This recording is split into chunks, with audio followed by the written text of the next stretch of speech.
Bueno, empezando con las clases ya de la materia de geometría y trigonometría, vamos a empezar con un tema que es bastante sencillo, el cual se llama sistemas de coordenadas lineales. ¿Sí? Yo aconsejo a las personas que ya estén viendo este primer video ya de clases que vengan revisando el PDF que se dejó en el archivo PDF, en donde podemos encontrar una introducción de algunos términos que vamos a encontrar dentro de esta clase y también algunas aclaraciones, además de ejercicios que seguramente dejaré ahí como práctica. ¿Sí?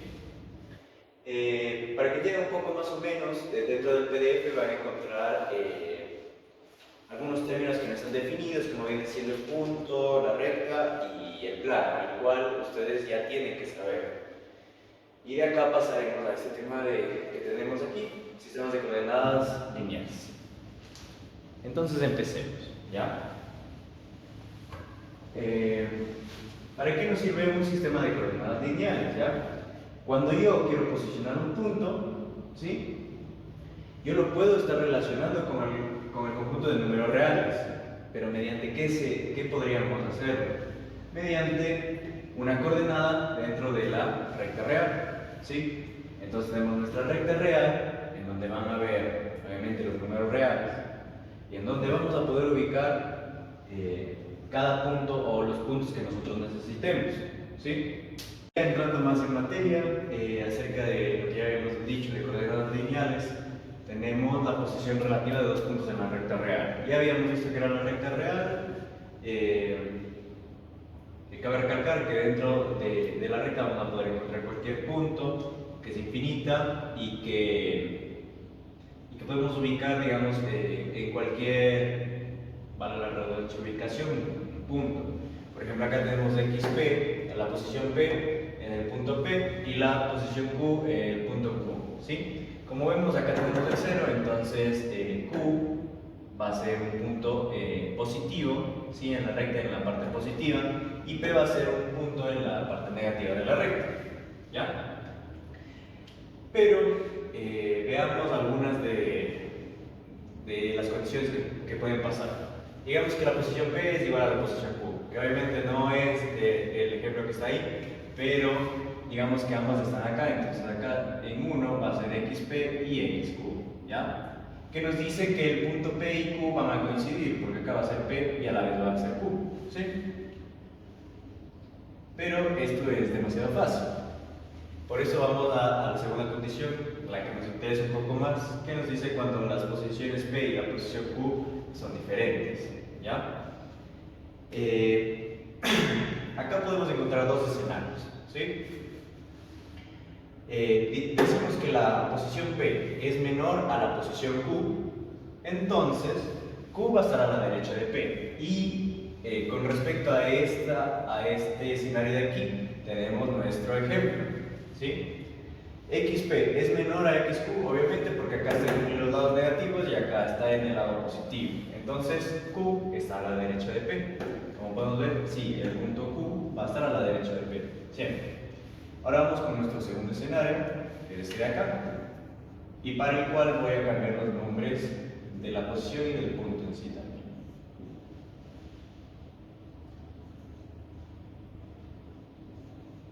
¿Ya? Nos dice que la posición P es mayor que la posición de Q, y como podemos ver acá, está al lado derecho, entonces por lo tanto va a ser más grande. Y el punto P estará a la derecha de Q, ¿sí? Como podemos ver aquí. Se puede llegar a este razonamiento mediante la lógica nada más, sí, pero es importante tenerlo en cuenta porque después en los ejercicios nos sirve bastante para ubicarnos en donde estamos, ¿ya? Y bueno, ya dando ejemplos con números, ¿sí? Tenemos dos puntos, B y A. A, como podemos ver, está del lado positivo y tiene un valor de 1 en la recta. Y B tiene un valor de -3, ¿ya? Cuando ustedes vean una línea sobre dos letras mayúsculas, significa segmento. Entonces, este es el segmento AB y este va a ser el segmento BA. Pero, ¿cómo puedo calcular ¿cómo puedo calcular la posición relativa, ¿sí?, de estos dos puntos?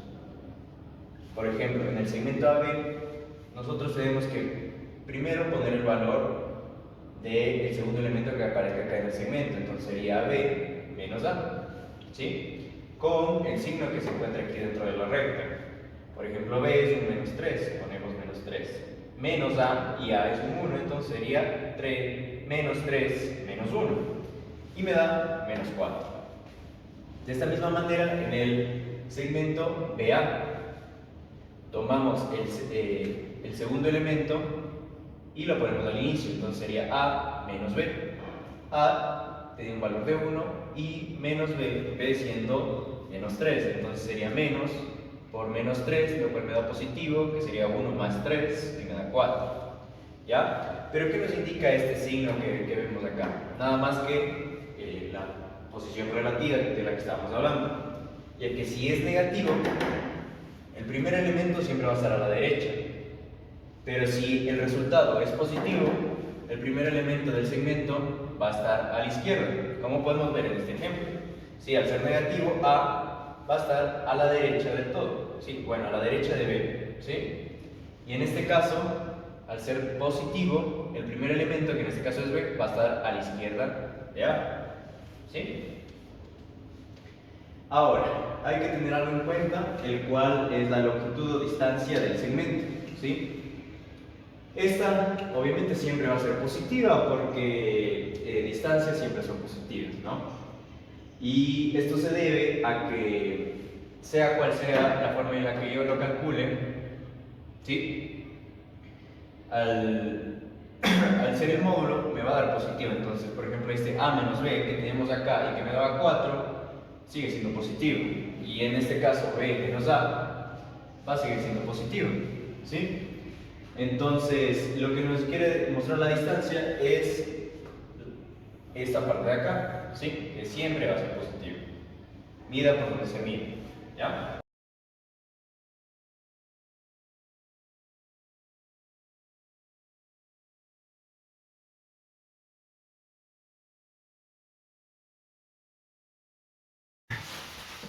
Bueno, ahora vamos a recapitular las diferencias que hay entre axiomas, postulados y proposiciones. Más o menos les voy a dejar una tabla que va a estar acá, una tabla comparativa de estas tres, pero más o menos les voy a explicar cómo diferenciarlas. Si hablamos de jerarquía, tenemos que los axiomas son los de la jerarquía más alta y se toman como verdades universales, es decir, que no hace falta demostrar nada y siempre van a ser verdaderas, ¿sí? Tiene una jerarquía más alta también porque abarca un amplio rango de temas, de teorías, ¿sí? Y no es simplemente específico. Entonces bajamos de jerarquía con los postulados. Estas son afirmaciones también que se toman como verdaderas sin necesidad de una demostración, y su diferencia con los axiomas es que los postulados son de un tema más específico, ¿sí? Entonces, si es que se toma fuera del contexto de su propio tema, puede perder un poco el sentido. Ya vamos a ver unos ejemplos.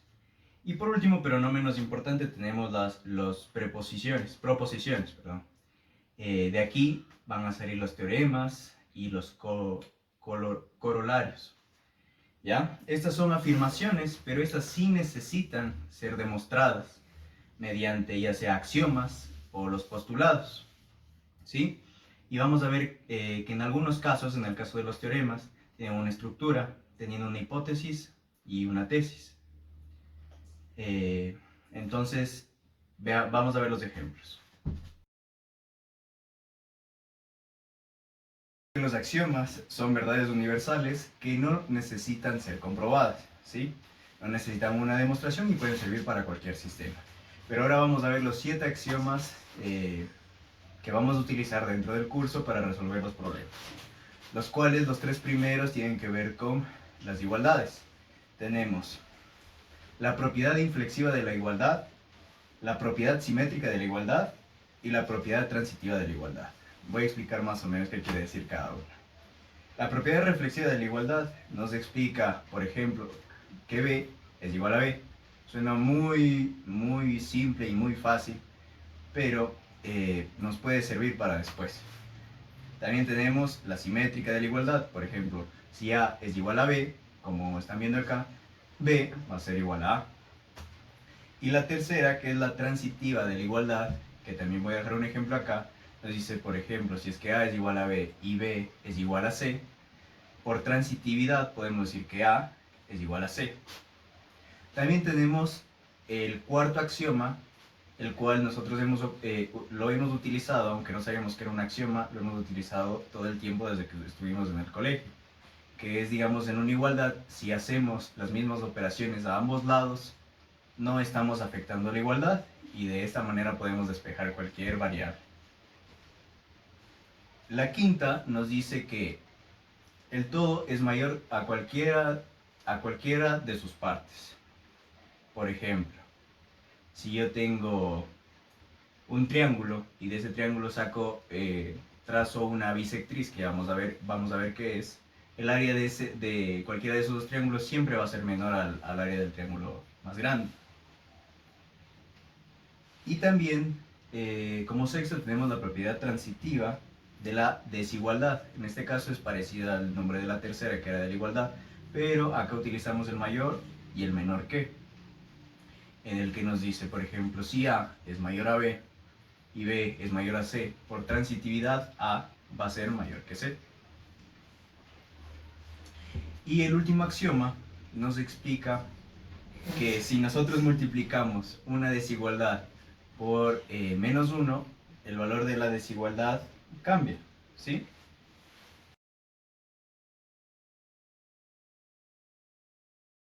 Ahora vamos a comprender qué nos quieren decir los 5 postulados principales de Euclides. Como recordamos, los postulados vienen siendo afirmaciones que no son necesarias de demostrar, sino que se toman como verdaderas. Entonces, el primero nos dice que por dos puntos distintos pasa una y solo una línea recta, como podemos ver acá, ¿sí? El siguiente nos dice que las líneas rectas pueden extenderse infinitamente. El tercero nos dice que podemos nosotros dibujar un círculo necesitando solamente de un centro y un radio, ¿sí? El cuarto nos explica que todos los ángulos rectos van a ser iguales, ángulos de 90 grados. Y el quinto postulado, que es un poco más difícil de comprender, que nos dice que si una línea recta cruza dos líneas rectas, de modo que los ángulos internos, que serían estos de acá, de un mismo lado, ¿sí? Suman menos de dos ángulos rectos, o también dicho, suman menos de 180 grados, entonces estas rectas no son paralelas. ¿Por qué? Porque yo necesitaría que esto se abra un poco más para que estos ángulos internos sean iguales a 180. Y en ese momento yo sabré que ambas rectas van a ser paralelas, ¿sí? Ahora vamos a ver la definición de lo que es un teorema, ¿sí? Ya habíamos visto que es una preposición. Bueno, un teorema es una proposición que tiene dos elementos, o está compuesta por dos elementos, que sería la hipótesis y la tesis. La hipótesis lo podemos pensar como las condiciones que nosotros ya aceptamos como verdaderas, mientras que la tesis es la afirmación que nosotros vamos a querer demostrar. Normalmente tiene este orden, es decir, que la hipótesis detona a la tesis, ¿sí? Entonces, si las condiciones ya se suponen como verdaderas, entonces se dirigen hacia la tesis. Es decir, si se cumple la hipótesis, entonces se cumple la tesis. Bueno, aquí dejé un ejemplo que si dos ángulos son opuestos por el vértice, entonces son congruentes. Esto seguramente ya lo van a entender más adelante en las clases, pero yo podría decir, por ejemplo, si va a llover, entonces usaré sombrilla. Ahora vamos a ver los tipos de teoremas, ¿sí? Tenemos el teorema directo, el cual es el que vimos antes, que primero tiene la hipótesis y como consecuencia va a ir a la tesis. También hay el teorema del recíproco, el cual intercambia la hipótesis por la tesis y viceversa. Pero hay que tener en cuenta que esto no siempre es verdadero, aunque el teorema directo sí lo sea. Como por ejemplo, teníamos que si llueve, usaré sombrilla. Pero digamos que en el recíproco puedo decir que si uso sombrilla, llueve, lo que no necesariamente es verdadero. Veamos qué son los corolarios. Es una consecuencia inmediata de un teorema, ya entonces provienen de un teorema y se aceptan sin demostración formal, aunque sí se puedan demostrar. Para entenderlo fácilmente es algo que se deduce de un teorema que ya está probado. Y para demostrar vamos a ver los métodos generales de demostración, el cual tenemos dos más importantes, pero el más usado viene siendo el método directo, en el que nosotros partimos de la hipótesis y mediante el uso de definiciones, axiomas y teoremas que ya conocemos, llegamos paso a paso a la tesis. Como ya lo dije, es el método más común y más sencillo que podemos utilizar. Normalmente se utiliza el método directo para justificar las respuestas en las pruebas parciales. También tenemos el método indirecto, o también llamado reducción al absurdo. Es un método que consiste en suponer falsa la tesis, es decir, la estamos negando, ¿ya? Y aceptamos temporalmente que es falsa. O sea, aceptamos temporalmente esa negación como verdadera, ¿sí? Esto, al demostrarlo, nos va a llevar a una contradicción y concluimos que la tesis original debe ser verdadera.